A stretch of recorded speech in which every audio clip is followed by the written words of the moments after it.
This is Pet Life Radio. Let's talk pets. Welcome to Animal Rights on Pet Life Radio.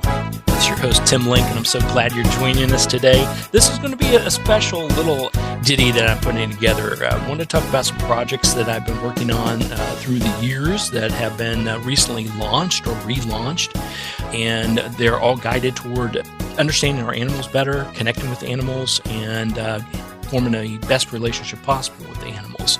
So you'll hear a few of these episodes. They're going to be short little episodes, but I want to talk to you a little bit about what I do, what these projects are, and how you can learn from them, learn from our animals, and learn how to connect at a deeper level. So tonight's show, we're going to be talking about a book that I put out and recently has been released in audiobook form.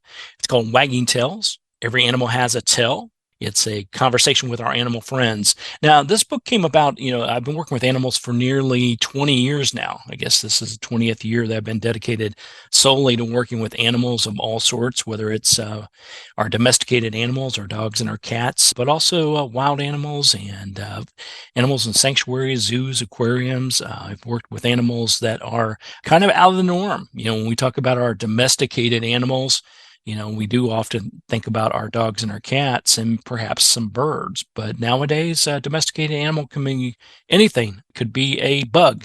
It could be a spider.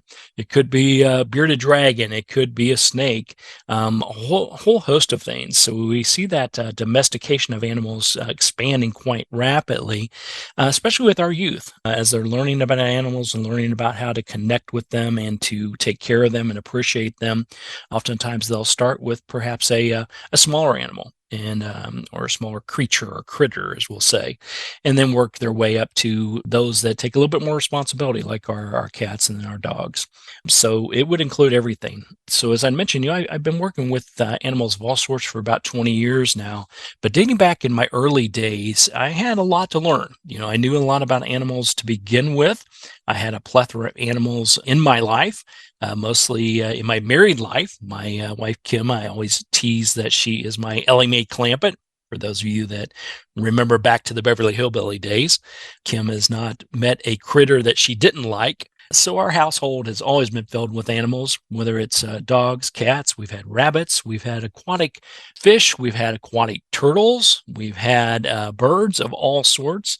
At one time, we had 13 feral cats that we trapped, neutered, and released, and they liked our house so well that they stuck around our house, and we fed them and gave them heated beds and cover and the whole sort. So they knew a sucker, we'll say, or at least a shining light that they could have a safe household where they're going to be taken care of and provided food, water, shelter, and medical care if they need it. So we took care of them as well. So we've always had a plethora of animals in our life, but expanded out about 20 years ago to my business, which is Wagging Tales, Tales. It's all about the tales that they tell, not necessarily about the tails they wag, because, a bearded dragon, as we said, doesn't necessarily have a tail or not much of a tail.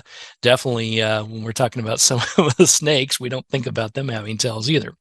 So the business is Wagging Tales, and early on, I wanted to put together a collection of stories. These are real life stories of animals I've worked with. I started at the very early days of my work as a animal communicator and consultant, and started taking journals, as I always do with each animal that I work with.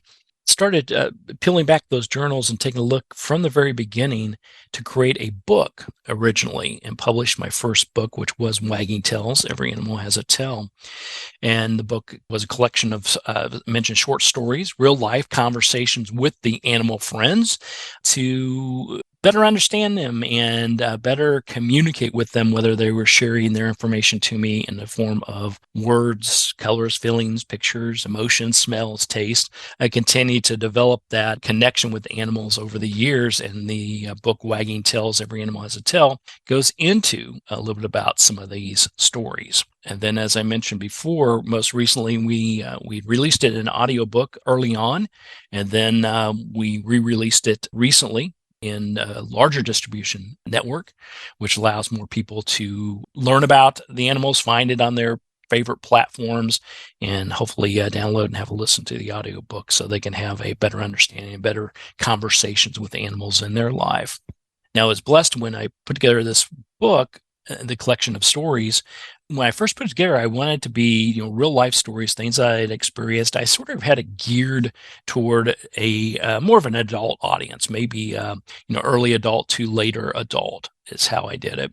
But little did I know, the simplistic of the stories and the connection with the stories really made it a book for all ages. So I end up finding that a lot of our young adults, as well as our children's and preteens, ended up connecting with the book and reading the stories, because the book is really just a short collection of stories. It's an easy read and something that people obviously love because they're stories about real life animals.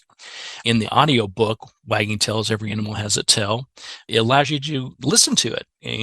There are folks out there that obviously love to have a hard copy book in their hands and read it and collect it and hopefully stick it on their shelf and share it with others in the household and in their family. But then there are those that are in our mobile environment that we live in today that prefer an audiobook to be able to download and listen at their leisure and go back and review some of the stories and use it as sort of a reference guide. So that's why we put together the audiobook. In the audiobook, Wagging Tales, Every Animal Has a Tale, we also have a collection of little snippets, little tidbits. These are little helpful hints that I've uncovered in my early days of working with animals that still are applicable today. They're just small little tidbits and tips that people can learn and share from. For instance, I mentioned earlier about the feral cats, and there's a big difference between feral cats and stray cats. Stray cats, have been separated from their families typically through abandonment or loss. Are often wary of people and a little bit leery of people. They often remain friendly, and if caught, can be adopted and back into the family again. Where a feral cat is usually the offspring of a stray or a feral cat and grows up without any human interaction. They survive in colonies with other stray and or feral cats. And unless they are kittens under the age of, we'll say, 5 weeks old, feral cats typically cannot be tamed or brought into the home environment. So this is what I wrote many years ago. And this was during the time when before I trap, neuter, and release and sort of pseudo-adopted 13 feral cats of my own. And I quickly learned that, yes, feral cats typically are more leery of people, and there are some that will never approach you, and some that you can actually approach, and they'll approach you and allow you to pet them. So I learned a lot in those early days because, my assumption with all this was that, feral cat would be, cats that I could take care of, but not one that I could bring into the house or at least bring into the a indoor environment and be able to pet them and actually be part of their lives as far as a physical contact is concerned. But I learned quickly of these 13 feral cats, there were some that I remember one that I occasionally could pet. There was one that I pet once, and then they realized what was going on, and they took off and came back the next day. And there are some that were hanging around and would spend time with me and, became a little bit more domesticated. So, in the book, Wagging Tales, Every Animal Has a Tale, in the audiobook, it's those stories of those early days and my little tidbits and little tips that I knew back in the day that even now are applicable, but I've learned a whole lot more in my 20 years experience of working with animals on a professional level, that some of these tips, aren't always true, because we know that animals are unique. Each one, just like us, has their own unique personality. And each one, there's no standard, there's no set rule when it comes to our animals. You can have two animals in the same litter and they are night and day. I remember we had our two schnauzers who were brothers from the same litter, Buzz and Woody, and they were bonded like glue. They never left each other's side. They were always together, but their personalities were night and day, totally different. Buzz was the fun-loving, easygoing guy who, basically didn't have a care in the world. And Woody was a little bit more intense. He was serious about the world. He had to know what was going on and monitor the process along the way. So, you can't just come to the assumption that just because they're litter mates, that they're going to be exactly alike and that they're going to be bonded, because that's not always the case. So I wanted just to sort of highlight the book, Wagging Tales, Every Animal Has a Tale. And when I put the book together and the audiobook together, the joy of it was not only hearing the responses from all age groups and people loving the stories and wanting to know the characters in the stories, were they real, which they are, and what's happened to them in their lives and what the conversations were all about. But I also had the opportunity to be able to send the book out to some of the people I look up to the most, people in the animal world and have deep connection with animals, just to see what their thoughts were on it. And if they were so inclined or being kind, could write a little testimonial about what they found when reading the book. So one of my heroes is Jack Hanna. Jack, you may know, he's the past director emeritus of the Columbus Zoo, also the host of TV's Into the Wild. I got to know Jack a little bit, and once the book Wagging Tales, Every Animal Has a Tale came out, was invited up to the Columbus Zoo and did a speaking and book signing event there, which was a great honor. And this is what Jack Hanna had to say about the book. Said, in my long career of working with domesticated animals, pets, and wild animals, they have never ceased to amaze me, whether it is their impressive strength, adaptability to new circumstances, social skills, or their ability to communicate. They continue to redefine the term animal. Perhaps what we don't know about animals will be the most incredible find yet. Tim Link's accounts in Wagging Tales will make you start thinking. And so I love that. I love the fact that I could send a book to someone I admired and still admire to this day, and they would take the time to read through it and read the book and then give an honest comment back on the book. And, that's something I was greatly honored with, to be able to have that opportunity to reach out to Jack for him to do that. So that being said, also I had a wonderful one from Alan and Linda Anderson. Alan and Linda Anderson, they're the authors of Angel Cats, Angel Dogs, Angel Horses, the whole Angel Animal series. Fantastic books that touch your heart, wonderful stories in there. And people, I've looked up to Alan and Linda for years and have loved the work that they did. And they were gracious enough to write this little ditty, which is Tim Link guides readers into the world of animal communication with experiences, photos, practical tips. He makes us aware of how human decisions affect pets, what kinds of candles cats don't like, how work schedules and changes upset pets, which pets don't want to share their toys. This delightful and helpful book that shows the utmost respect for our sentient beings with whom we share our homes. Read it and become wise to the ways of the animals. So I just I still love that to this day. And some of these are the stories. And Alan and Linda obviously read through the book, and the little tidbits and little tips I put in there, they highlighted as well. So I just wanted to give that little highlight out there, and also just to remind everybody with the books and the audiobooks and everything I do with working with animals, a portion of all the proceeds from the work that I do automatically goes back to animal rescue organizations. I'm a big proponent of animal rescue and supporting those rescues that help the animals out. Obviously, being a past president of a humane society myself, I understand their challenges they face, and I'm here to help out any way I can. So everybody go out and pick up either a copy of the book or the audiobook, which I mentioned is recently released. I will highlight that the audiobook is now being distributed out to 38 distribution channels. So it's out there. You should be able to find it. It's presently on Baker & Taylor, Hoopla. You can find it on audiobooks.com, Chirp, Google Play, Kobo Walmart, Libro FM, Nook, Audiobooks, Spotify, Storytel, and the list goes on and on. So if you are an audiobook fan, which I know you are, and you want to have a nice, fun, interesting tidbit here, a little bit of audio that you can listen to, have some fun with, learn a lot, learn from our animals, and learn how to communicate and bond with them a little bit better. Hope you take into consideration of picking up the audiobook, Wagging Tales, Every Animal Has a Tale. It's a conversation with our animal friends by yours truly, Tim Link. So I'm going to leave you today with a little bit of a snippet of one of the episodes, one of the chapters in the audiobook, and have a listen. And hopefully we'll see you again the next time on Animal Rights on Pet Life Radio. Let's Talk Pets, every week on demand, only on PetLifeRadio.com. Chapter: Madison Meets the Bronx. A wonderful lady from City Island, Bronx, New York, contacted me to help her find her missing tiger cat, Madison. Her apartment was located on the 4th floor of a rather large apartment complex, and she saw Madison jump from the window and then run off. Madison had never been outside before, did not have a collar or any identification tag. Fortunately, I was contacted immediately following Madison's escape to see if I could make a connection with Madison and convince her to come home. Time was the essence, since Madison was unfamiliar with her surroundings and never been on her own. I had no idea if Madison was injured or worse. When dealing with lost animals, an early connection is crucial.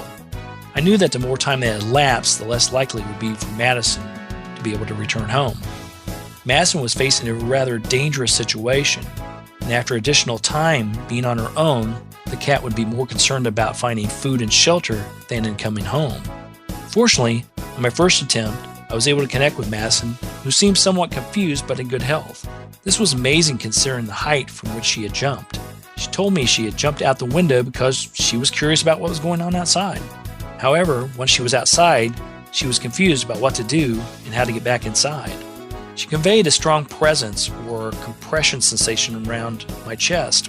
This was a different sensation from what I had previously felt when I dealt with an animal that experienced heart or chest problems. This was more of a confining sensation, like she was hiding in a small place. Madison confirmed that she was indeed hiding in a warm, dry spot and planned to stay there for the night. The neighbors spotted Madison at the doorstep of the apartment complex the next morning. However, they thought she was a stray since she did not have a collar. Madison could not figure out how to get inside the apartment building, so she left. I was asked to send a message to her requesting that she show up at the doorstep the next morning at 6 a.m., and her mama would be there waiting for her. Madison understood what I requested, but she was a little unsure of what 6 a.m. meant. I further explained that she should show up at the doorstep a little before sunrise. She still seemed a bit confused, but she agreed to try. The next morning came and went with no sign of Madison. I decided to try map dowsing to pinpoint Madison's location. Map dowsing is an excellent way to determine where an animal lost started its journey, and where it's been during its time away, and where it may be at the moment. The technique involves taking a large map of the area where the animal was last seen and using a pendulum, narrowing down its current location. Although it is a long and tedious process, it can nevertheless be highly successful. You can usually narrow down the area to a neighborhood, a street, or an exact location. As I began to narrow down my search, I learned that Madison was not strayed far from the apartment where she had lived. She showed me that she was in a grassy area with a lot of trees and bushes. From looking at the map, I could tell that the front of the apartment building faced the water, and the back of the apartment building faced a small wooded area. This was the area where Madison was staying. I suggested to her mama that she go to the back door of the apartment complex and begin calling out Madison's name. She tried this for most of the day and night, but Madison did not return. I further suggested to Madison's mama that we set a humane trap by the back of the apartment building. I told her mama to make sure that she put some very smelly food in the trap and to cover it with Madison's favorite blanket or towel. The scent would attract Madison, and her blanket would add some protection. All we could do next was wait to see if Madison would appear. Unfortunately, she didn't, and another night went by. To cover all the bases, I suggested putting up signs throughout the neighborhood, especially at the local restaurants. In addition, I recommended that she check the local county animal shelters and veterinarians to make sure they didn't have Madison. Fortunately, all this had already been done. I continued to map douse the area to see if I could locate Madison. I made sure I performed the map dowsing once in the morning and once in the evening. I wanted to see if there were any patterns that she would be following. The map dowsing showed me that Madison was on the move most of the day, exploring the area and looking for food. At night, she would come back to the area around the apartment complex. The next day, I was able to make a connection with Madison again. She showed me that someone had fed her and that she was hiding around a house with a basement window and a wooden porch. There were several houses in the neighborhood that matched this description, but it helped to narrow down where she was during the day. Later that day, a lady who lived a couple of blocks away contacted Madison's mama. The neighbor said she had seen Madison sunbathing in her backyard. She had fed Madison, but assumed she was one of the stray cats who hung around her house. She had noticed that Madison appeared to be well groomed, but she wasn't wearing a collar. She had not known